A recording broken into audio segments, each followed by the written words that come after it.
दादांच्या राष्ट्रवादीच्या नेत्यांविरोधात लढणाऱ्यांची संख्या वाढली। आगामी विधानसभेसाठी शरद पवार यांच्याकडे इच्छुकांची गर्दी।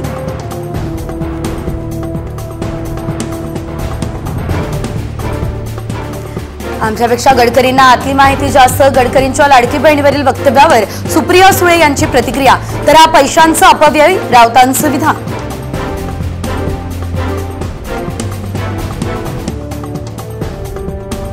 पिंपरी चिंचवडमधील 4 नगरसेवक शरद पवार यांच्या भेटीला विलास लांडेंसह नगरसेवकांची पवारांशी चर्चा।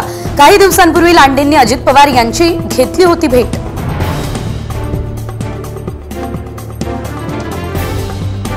हापापाचा माल गपापा करण्याच्या सर्व मर्यादा या सरकारनं ओलांडल्या।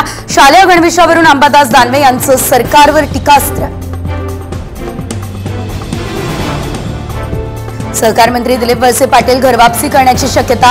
आज शरद पवार यांना भेटणार, सूत्रांची माहिती।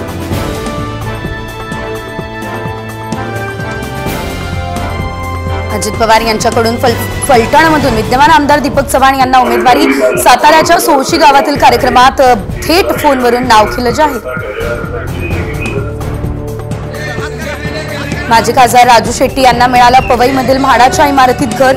आमदार खासदार कोट्यातून एकमेव अर्ज प्राप्त झाल्यानं शेट्टी लॉटरीपूर्वीच विजयी। धनगरांना एसटी मधून आरक्षण देण्यास मंत्री धर्मराव बाबा आत्राम यांचा विरोध। आरक्षण दिल्यास मंत्रिपदाचा राजीनामा देण्याचाही इशारा।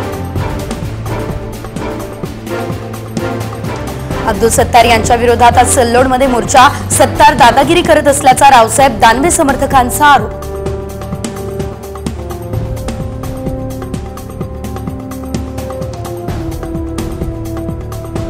आजपासून महाविकास आघाडीच्या मॅरेथॉन बैठका। आज ट्रायडंट हॉटेलमध्ये महत्त्वाची बैठक। 228 जागांवरती अंतिम चर्चेची शक्यता।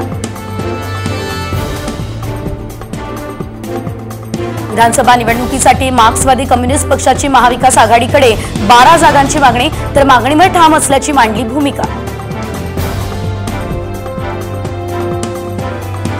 चाकण एमआयडीसी मधून 50 कंपन्या परराज्यात स्थलांतरित। काँग्रेसचे नेते जयराम रमेश यांचा मोठा दावा।